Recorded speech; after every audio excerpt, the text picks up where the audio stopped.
Madam Speaker, the first of our colleagues who was registered to avail of the privilege hour is the gentleman from the 2nd District of Bataan. I move for the recognition of the Honorable Jose Enrique S. Garcia to speak on the late Representative Enrique Garcia. So move, Madam Speaker, Your Honor. The Honorable Jose Enrique Garcia III from the 2nd District of Bataan is recognized. Please proceed.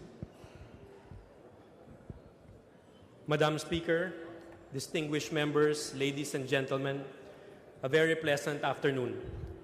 As a neophyte member of this House, I thought that it would be fitting that the very first time I take the floor, I should pay homage to a man who had served this House faithfully and well. He was in the 8th Congress from 1987 to 1992, as well as in the 10th, 11th, and 12th Congress.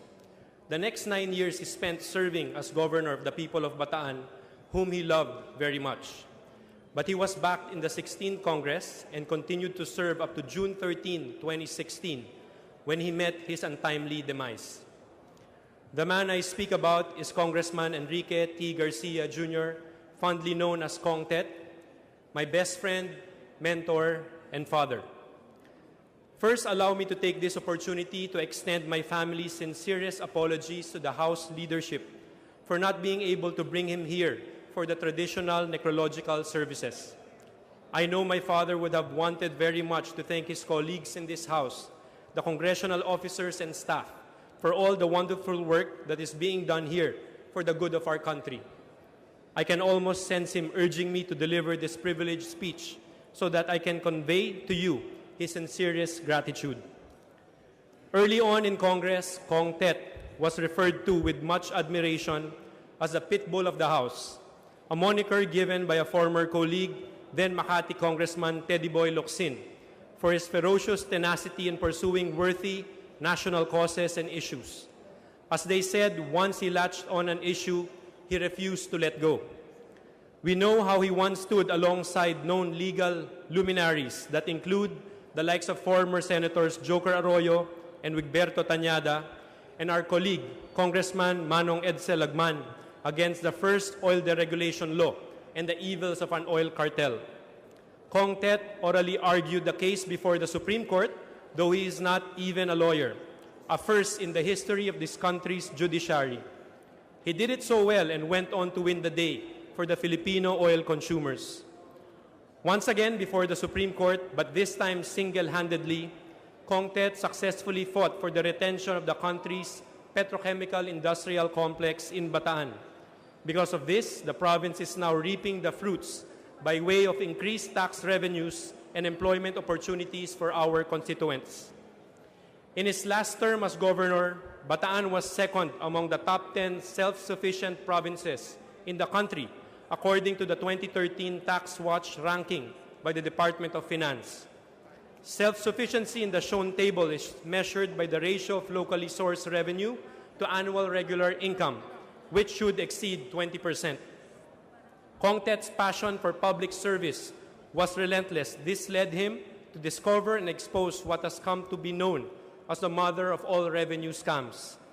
Perpetrated by a syndicate of scalawags in the banking system, in the Bureau of Customs, and in the BIR, the scam robbed the country of hundreds of millions of pesos in taxes and customs duties in each and every year that it had gone undetected.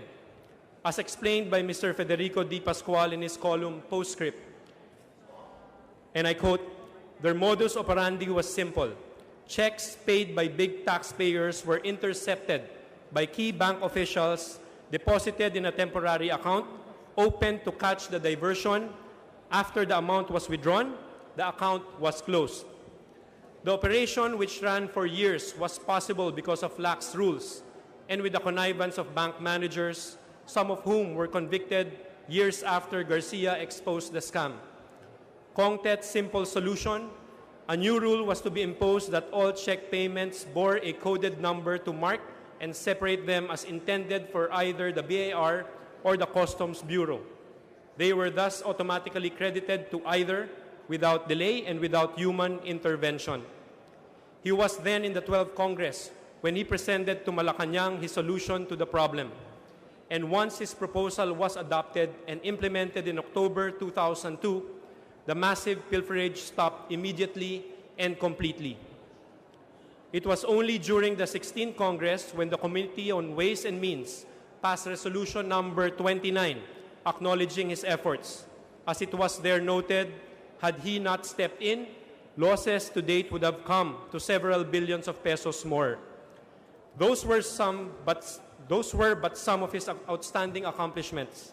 But I am standing before you today to talk about what may turn out to be his greatest legacy to the Philippines. A legacy that will surely be felt in all of the 81 provinces, 145 cities, 1,489 municipalities, and 42,036 barangays across the entire country. On August 28, 2013, at a time when he already had suffered from a stroke and could only move about on a wheelchair, Cong Tet was again back at the Supreme Court on a petition for mandamus. He seeks to correct a gross injustice that is being perpetrated, most ironically, by the national government against the local government units, or LGUs. Cong Tet bewails that the LGUs are being drastically shortchanged in two significant ways. First, the provisions of the Constitution have not been followed. The Constitution mandates that LGUs shall have a share in the national taxes. But when Congress enacted the Local Government Code, LGUs have been limited to a share only in the national internal revenue taxes. Second, he pointed out that even in the implementation of that erroneous and unconstitutional provision of the Local Government Code, LGUs are getting their internal revenue allotment, or IRA, in amounts that are much, much less than what the law provides. For one, the internal revenue taxes being collected by the Bureau of Customs are being excluded in the computation of the IRA. He attributes this to some accounting gobbledygook of the national government's finance people. As shown in the petition, had these collections been included, LGUs should have received an additional 233.1 billion for the period 2009 to 2011 alone.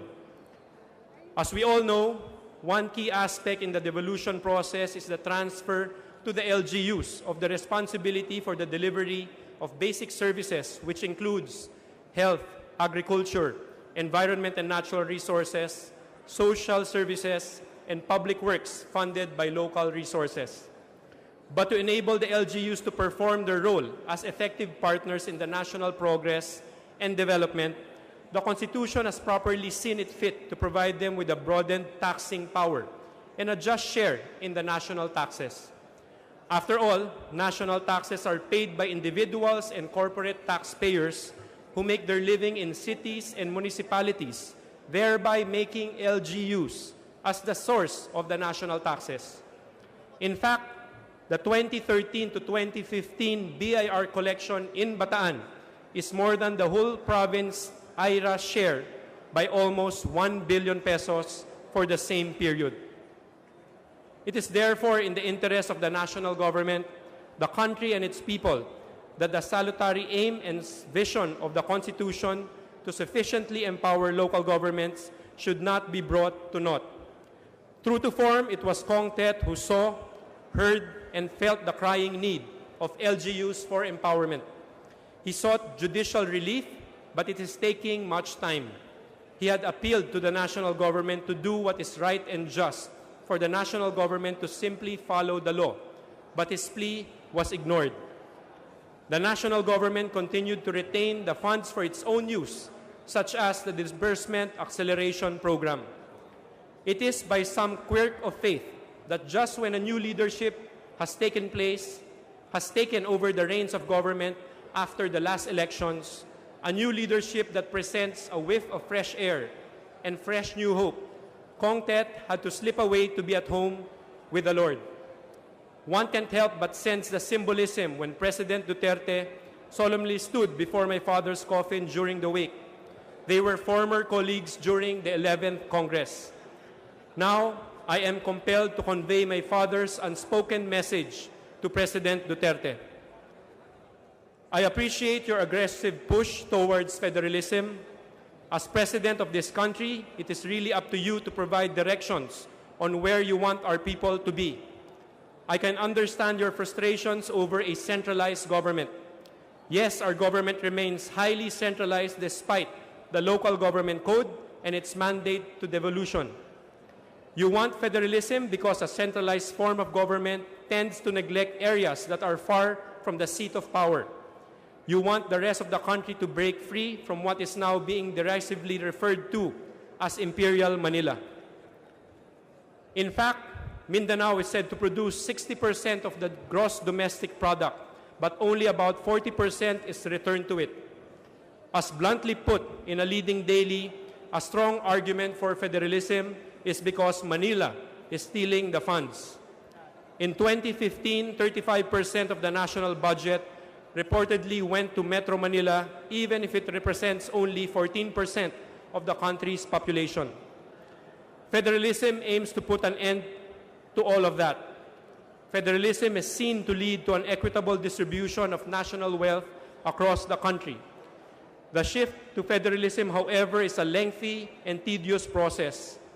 As the President himself admitted in his SONA, it may take 4 to 5 years of his term if we go the route of a constitutional convention.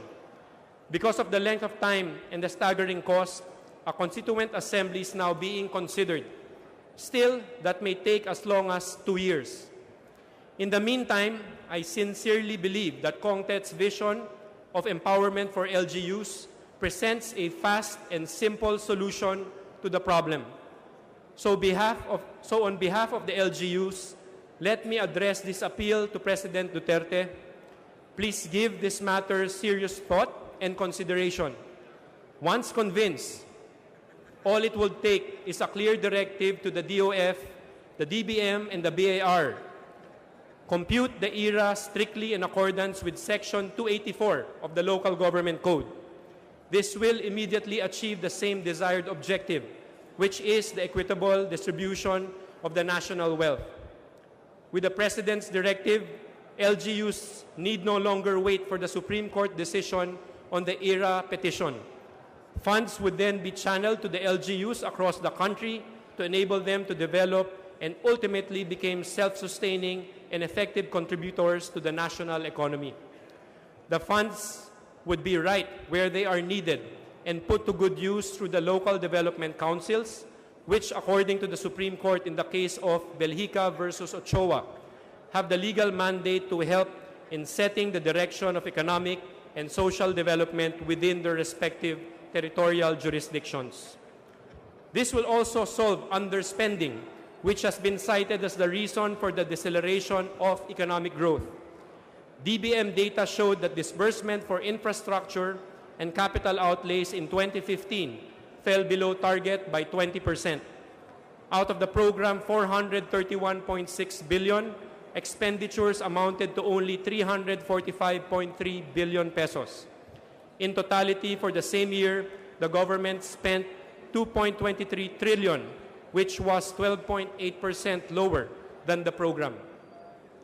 In Region 3 alone, the amount of unfunded projects under the 2011-2016 Central Luzon Investment Program, as approved by the Regional Development Council, has ballooned to 430 billion pesos.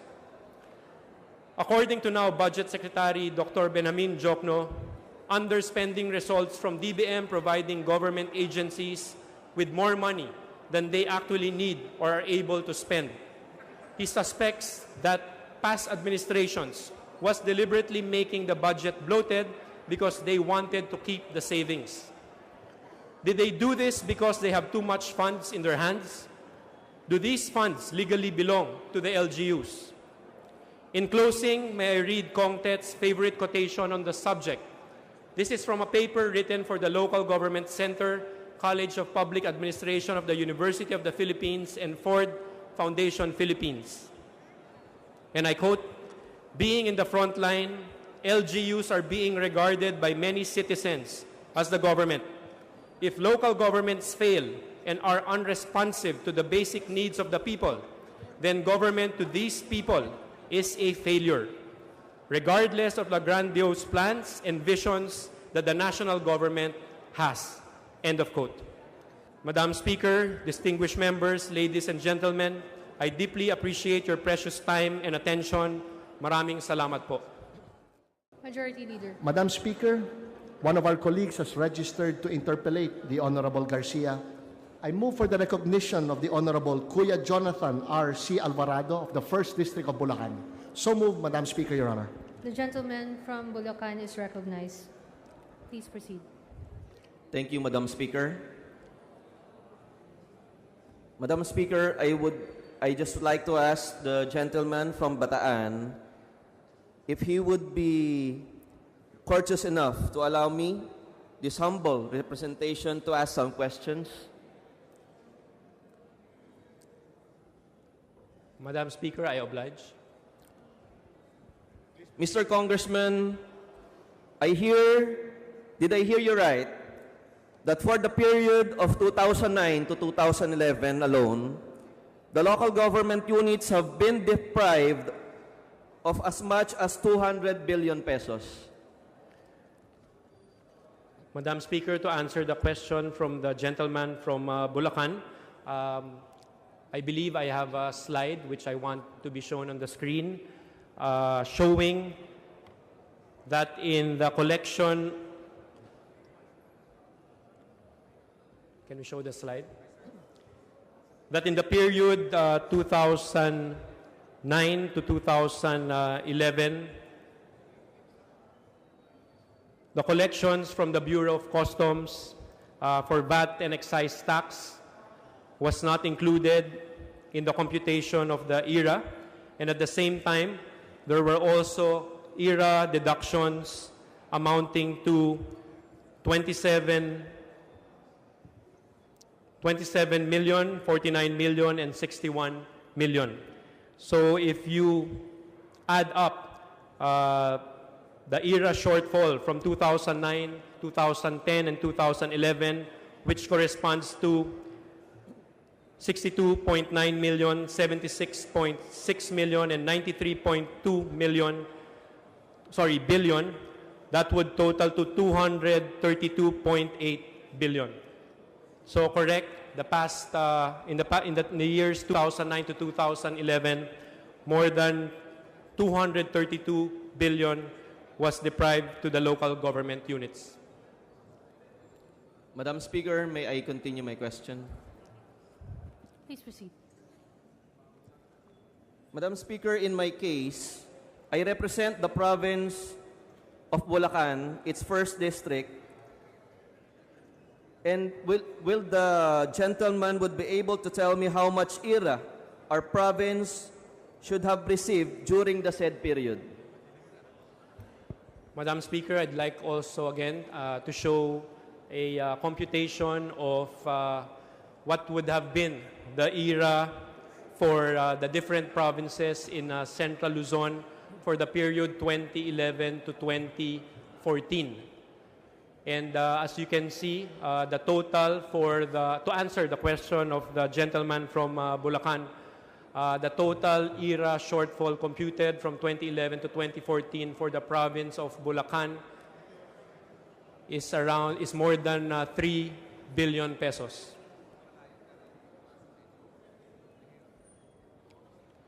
So, Madam Speaker, if the father of the gentleman from Bataan wins the case before the Supreme Court, will we be able to get the ERA shortfalls?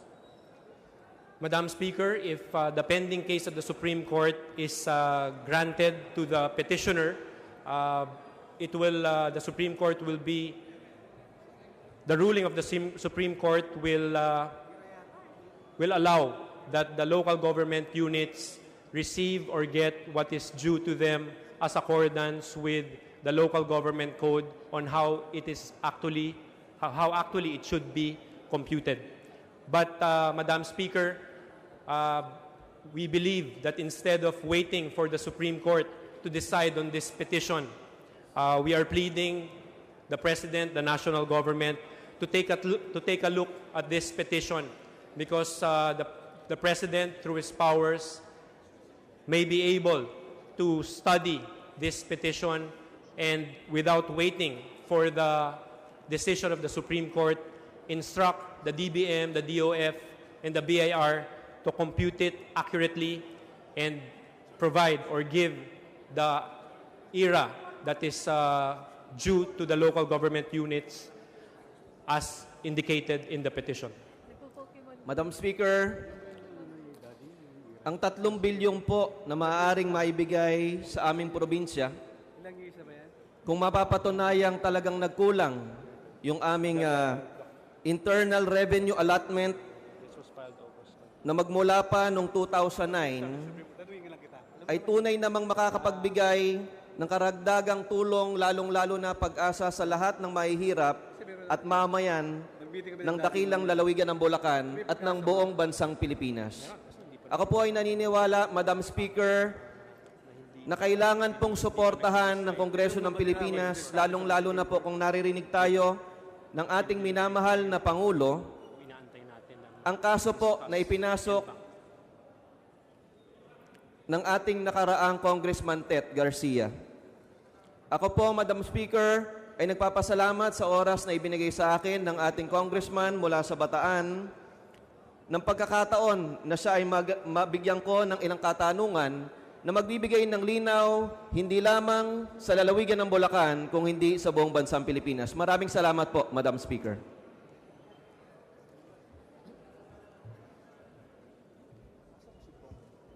Majority Leader.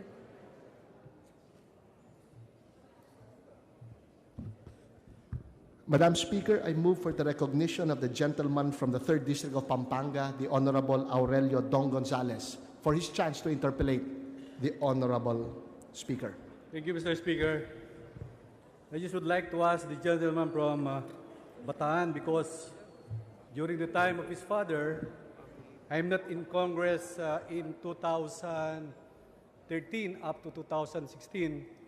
We are keep on discussing on this matter, Mr. Speaker, and if the Supreme Court will decide on this matter, the beneficiaries will be the 80 provinces all over the country. And now my question, Mr. Speaker, how much is the final monthly internal revenue allotment for LGUs for all regions? Mr. Speaker, do you have any idea? Do you have any data on this matter, Mr. Speaker? Madam Speaker, sorry, I don't have the actual values of all ERA for all LGUs in the country. Yes, Mr. Speaker, I have the figure on my cell phone because I have discussed this to your father.